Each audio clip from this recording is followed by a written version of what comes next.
இட்லி என்னமோ ஒரே வெரைட்டி தாங்க. ஆனால் அதுக்கு தொட்டுக்கிறதுக்கு சைட் டிஷ்ஷாக ஏகப்பட்ட சட்னி வகைகள் இருக்குது. அதில் ஒரு சட்னியை தான் இப்போ நான் அரைச்சி காமிக்க போகிறேன். க்ரீன் சட்னி வாங்க செய்யலாம்.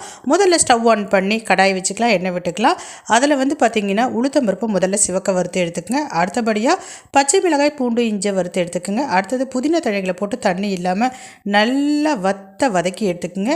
ஒரு கைப்பிடி அளவுக்கு கறிவேப்பிலையும் சேர்த்து வதக்கி எடுத்துக்கோங்க. இப்போ இது கூட புளி சேர்த்துக்குங்க. அவ்வளோதாங்க, எல்லாத்தையும் வதக்கியாச்சு.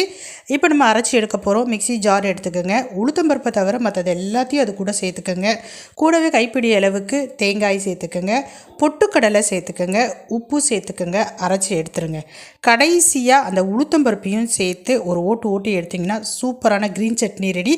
இதை அப்படியேவும் சாப்பிடலாம். அப்படி இல்லைன்னா கொஞ்சமாக தாளிசம் சேர்த்துக்கலாம். கடுகு உளுத்தம்பருப்பை போட்டு தாளிச்சிட்டு பெருங்காயத்தையும் சேர்த்து தாளித்து கொட்டினீங்கன்னா சூப்பரான க்ரீன் சட்னி ரெடி. சட்னி பிடிச்சிருந்ததுன்னா லைக் பண்ண மறந்துடாதீங்க.